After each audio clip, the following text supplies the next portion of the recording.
Kisah seorang ahli matematika yang lahir dari keluarga yang kurang mampu, namun bisa mendirikan sekolah gratis bagi anak-anak yang tidak memiliki biaya dan berhasil membuat mereka menjadi sukses. Dan inilah cerita perjalanan hidup Anand Kumar.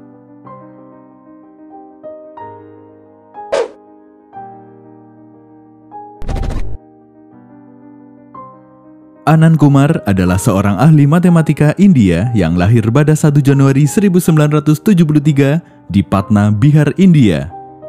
Anand lahir dari keluarga ekonomi terbelakang yang mampu menunjukkan potensi dan keterbakatan dalam bidang matematika semenjak muda. Setelah lulus, ia mengembangkan dan menulis makalah tentang number theory yang kemudian diterbitkan oleh Spektrum Matematika dan The Gazette Mathematic. Bakat Anand di bidang matematika sudah terlihat sejak dia masih remaja. Anand sering memenangkan berbagai lomba, bahkan sempat menjadi juara Olimpiade Matematika. Anand Kumar mendapat peringkat 1 dan ia diberi hadiah sebuah medali, namun Anand Kumar merasa aneh dengan hadiah yang diberikan pada peringkat 2, yaitu sebuah jurnal asing milik S. Ramanujan. Anand tidak puas dengan prestasi tersebut, dia mempunyai keinginan untuk melanjutkan kuliah di Cambridge hingga mendapatkan PhD. Untuk menggapai keinginannya, Anand selalu belajar, dia juga rajin pergi ke sebuah perpustakaan sekolah untuk membaca jurnal asing. Ketika ia sedang asik membaca, tiba-tiba ia didatangi oleh petugas perpustakaan yang mengatakan jika ia tidak boleh membaca di perpustakaan tersebut karena ia bukan siswa di sekolah tersebut. Anand Kumar menjawab bahwa setiap orang berhak mendapatkan pendidikan. Petugas perpustakaan itu pun marah dan mengusir Anand dengan kasar. Seorang pesuruh di perpustakaan tersebut kemudian menghampiri Anand dan menyarankan jika ia ingin membaca di perpustakaan tersebut, namanya harus tercantum di jurnal asing. Anand lalu memikirkan perkataan dari pesuruh tadi, kemudian berusaha belajar lebih keras lagi. Anand juga mencoba memecahkan sebuah persamaan matematika yang selama ini belum terpecahkan dan ternyata Anand berhasil memecahkannya. Selanjutnya, dengan berbekal uang pinjaman dari adiknya, Anand bergegas menuju kantor pos untuk mengirimkan hasil karyanya ke London, Cambridge. Di kantor pos, Anand bertemu dengan ayahnya yang merupakan seorang pegawai pos. Melihat keinginan dan usaha anaknya, sang ayah sangat mendukung keinginan anaknya untuk mengirimkan hasil karyanya ke Inggris, namun teman-temannya meremehkan dan karya Anand tidak akan dipublikasikan, tapi hanya akan dicuri oleh Inggris dan ada pula yang mengatakan jika yang bisa jadi raja hanyalah pangeran. Ayah Anand mengatakan bahwa itu feodal dan tidak berlaku lagi dan ia menambahkan jika yang pantas memimpin itulah yang akan jadi pemimpin. Beberapa lama kemudian, balasan surat dari Inggris diterima oleh Anand. Dalam surat itu mengabarkan jika karya Anand telah dipublikasikan dan ia juga diterima di Universitas Cambridge. Kabar tersebut membuat semua orang bahagia sampai orang tua Anand membuat pesta kecil untuk merayakan keberhasilan Anand. Namun kebahagiaan Anand tidak berlangsung lama karena ia tak punya cukup uang untuk pergi ke Inggris. Ia lalu teringat pidato sang Menteri Pendidikan yang mengatakan jika ia akan membantu berbagai permasalahan sampai masalah ekonomi. Dengan ditemani oleh ayahnya, Anand menghadap sang menteri, tapi bukan bantuan yang didapat. Anand hanya diceramahi, bahkan diusir dengan alasan waktu kunjungan telah habis. Ayahnya mencoba meyakinkan Anand bahwa ia sanggup memberangkatkan Anand ke Inggris. Ayahnya berusaha ke sana kemari mencari bantuan, namun tak ada satupun yang mau membantu sampai pada suatu malam ayahnya terkena serangan jantung. Sepeninggal ayahnya, kondisi ekonomi keluarga Anand semakin terpuruk. Anand akhirnya menjadi penjual kerupuk keliling untuk menyambung hidupnya dan keluarga. Ia juga harus rela mengubur keinginannya untuk kuliah di Cambridge, bahkan ia juga harus merelakan surat undangan dari Cambridge menjadi bungkus kerupuk dan dibakar. Ketika sedang berjualan keliling, tiba-tiba dia ditabrak dari belakang oleh seorang pejabat yang mengetahui jika itu Anand, sang juara Olimpiade Matematika. Kemudian Lalan mengajaknya ke rumah. Di rumah Lalan, Anand melihat lukisan Institut Teknologi India atau IIT.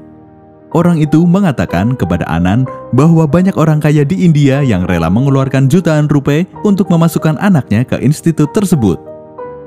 Kemudian Lalan mengajak Anand untuk menjadi salah satu tutor di lembaga bimbel milik Lalan dan mengajar kelas premium untuk persiapan masuk IIT. Dengan prestasi yang dimiliki Anan sebagai juara Olimpiade Matematika, lembaga itu langsung dibanjiri oleh anak-anak orang kaya yang ingin diajari oleh Anan. Semenjak itu, kehidupan Anan berubah 180 derajat dengan gaji yang besar, penampilan Anan juga ikut berubah. Namun pada suatu malam, Anan bertemu dengan anak yang sedang belajar matematika di pinggir jalan. Anan bertanya pada anak itu di mana sekolahnya, ternyata anak itu putus sekolah karena tidak ada biaya. Anak itu merupakan anak dari seorang tukang becak, lalu Anan menaiki becak dan mereka mengobrol. Tukang becak itu berkata kalau anaknya sangat suka belajar, namun ayahnya merasa itu akan percuma. Kemudian tukang becak itu mengilustrasikan dengan cerita Mahabharata bahwa Guru Drona memiliki 2 orang murid, yaitu Pangeran Arjuna dan seorang murid lagi dari kalangan rakyat biasa. Kemampuan memanah murid yang dari orang biasa jauh lebih baik dari Pangeran Arjuna. Lalu Guru Drona meminta agar muridnya itu memotong ibu jarinya dengan tujuan kemampuannya turun dan Pangeran Arjuna menjadi yang terbaik. Tukang becak itu juga mengatakan sampai sekarang para guru masih bersekongkol dengan para raja. Perkataan tukang becak itu menyadarkan Anan dan mengingat perkataan ayahnya bahwa saat ini pangeran tidak selalu mewarisi kerajaan, tapi melihat siapa yang pantas memimpin, itulah yang akan naik tahta. Anan kemudian berpikir keras akan hal itu. Beberapa hari kemudian, dengan modal yang minim, Anan menyewa sebuah gedung dan membeli beberapa fasilitas, lalu Anan membuat iklan kursus matematika gratis untuk para anak-anak miskin yang ingin masuk IIT dengan nama Ramanujan School of Mathematics. Dengan cepat, berita tersebut tersebar ke seluruh penjuru India. Anak-anak miskin dari berbagai tempat berbondong-bondong ke tempat Anan untuk belajar. Anan sampai menjual seluruh harta bendanya untuk membuat tempat belajar bagi mereka. Namun RSM hanya menerima 30 anak saja untuk setiap angkatan, sehingga para siswa miskin itu berkompetisi secara akademik untuk dapat masuk RSM dan program itu diberi nama Super 30. Semenjak itu, Anan memutuskan berhenti bekerja. Keputusan itu membuat banyak pihak kecewa termasuk kekasihnya. Sehingga terpaksa Anan juga harus kehilangan kekasihnya. Pada bulan Mei 2002, Sekolah Matematika Ramanujan atau RSM mengadakan ujian kompetitif untuk memilih 30 siswa untuk program Super 30. Banyak siswa muncul di ujian dan akhirnya dia mengambil 30 siswa cerdas dari bagian terbelakang secara ekonomi, membimbing mereka dan menyediakan bahan pelajaran dan penginapan selama setahun.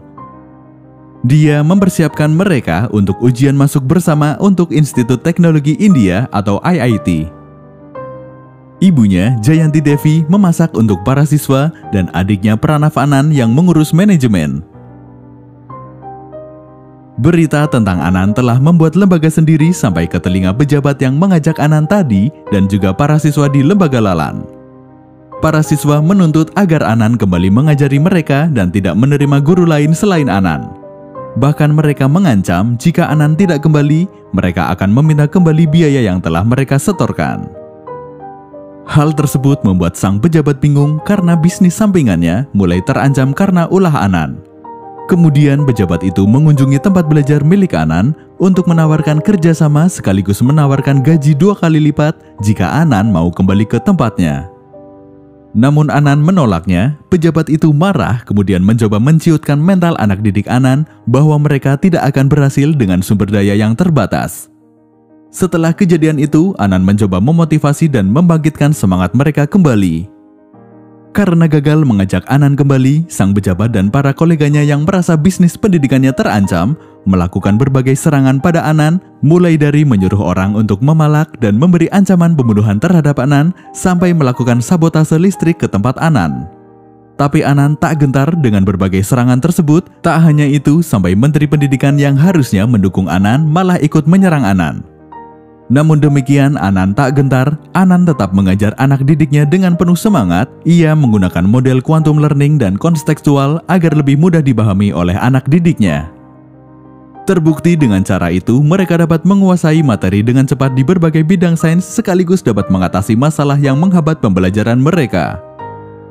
Masalah lain kembali muncul. Tabungan Anan habis, ia tak punya uang lagi, sehingga ia kebingungan untuk memberi makan anak didiknya.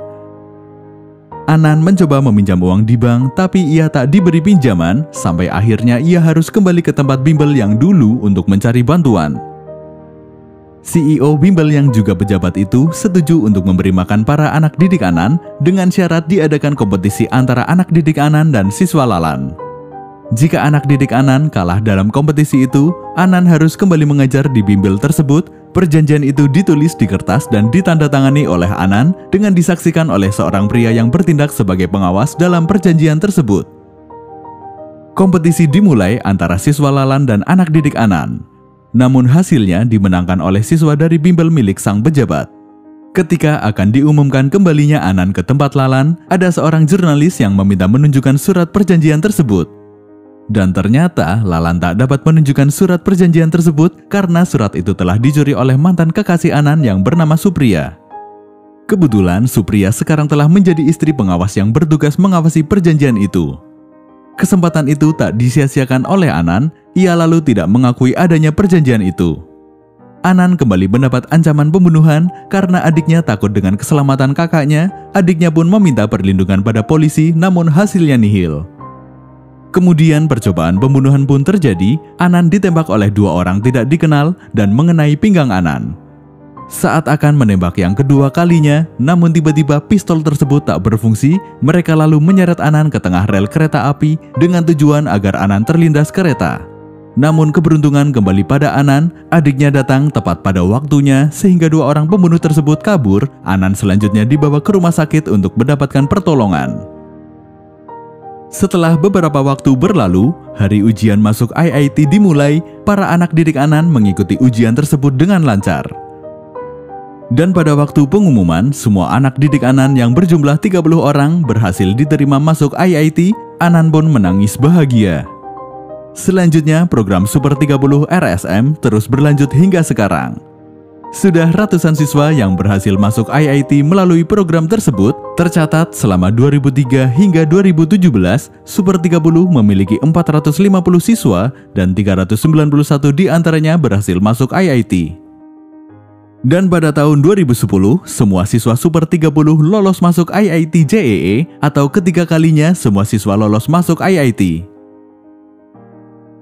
Pada bulan Maret 2009, Discovery Channel menyiarkan program 1 jam di Super 30 dan setengah halaman dikhususkan untuk Anan di The New York Times. Aktris dan mantan Miss Jepang Norika Fujiwara dikunjungi Patna untuk membuat film dokumenter tentang inisiatif Anan. Anan telah ditampilkan dalam program-program oleh BBC.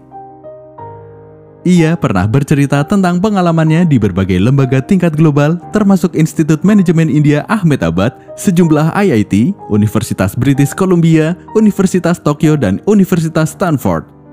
Dia juga dilantik di buku catatan Limca 2009 atas kontribusinya dalam membantu siswa miskin lulus IIT JEE dengan memberi mereka pembinaan gratis. Majalah Times disertakan Super 30 dalam daftar Best of Asia 2010. Anan dianugerahi S. Ramanujan Penghargaan untuk 2010 oleh Institute for Research and Documentation in Social Science atau IRDS pada Juli 2010. Super 30 mendapat pujian dari Presiden Amerika Serikat Barack Obama, utusan khusus Rashad Hussain yang menyebutnya sebagai institut terbaik di negeri ini. Majalah Newsweek telah mencatat inisiatif ahli matematika Anan Super 30 dan memasukkan sekolahnya ke dalam daftar 4 sekolah paling inovatif di dunia. Anan dianugerahi penghargaan tertinggi pemerintahan Bihar Maulana Abdul Kalam Azad Shiksha Puraskar pada November 2010. Dia dianugerahi Profesor Yashwantrao Kelkar Yuva Puraskar penghargaan pada tahun 2010 oleh Akhil Bharatiya Vidyarthi Parishad atau ABVP masuk Bangalore. Pada April 2011, Anan dipilih oleh majalah Eropa Focus sebagai salah satu kepribadian global yang memiliki kemampuan untuk membentuk orang-orang yang sangat berbakat. Anan juga membantu Amitabh Bachchan dalam mempersiapkan perannya dalam film tersebut Arakshan. Banyak orang dari Bollywood termasuk sutradara dan produser terkenal tertarik untuk membuat film tentang kehidupan Anan. Dia dinamai oleh majalah yang berbasis di Inggris Kacamata Tunggal di antara daftar 20 guru pionir dunia. Dia juga dihormati oleh pemerintah British Columbia, Kanada. Anan dianugerahi penghargaan Baroda Sun Life Achievement oleh Bank of Baroda di Mumbai. Anand dianugerahi penghargaan Matematika Ramanujan yang bergengsi di Konvensi Matematika Nasional ke-8 pada acara di Rajkot. Dia dianugerahi gelar Doktor Ilmu Kehormatan atau DSC oleh Karpagam University, Coimbatore. Dia juga dianugerahi Maharishi Vedvyas oleh pemerintah Madhya Pradesh atas kontribusinya yang luar biasa dalam pendidikan. Anand dihormati oleh Kementerian Pendidikan Sachsen Jerman. Anand mempresentasikan biografinya kepada yang terhormat Presiden India, Sri Pranab Mukherjee, yang ditulis oleh psikiater yang berbasis di Kanada, B.U. Matthew. Anand dianugerahi Rastriya Bal Kalyan Award oleh Presiden India, Ramnath Kovind. Itulah kisah dari seorang ahli matematika India yang berhasil membawa anak didiknya menjadi orang sukses meskipun berasal dari keluarga yang kurang mampu. Semoga video ini bisa bermanfaat dan memotivasi kalian. Terima kasih dan sampai jumpa di kisah tokoh inspiratif berikutnya.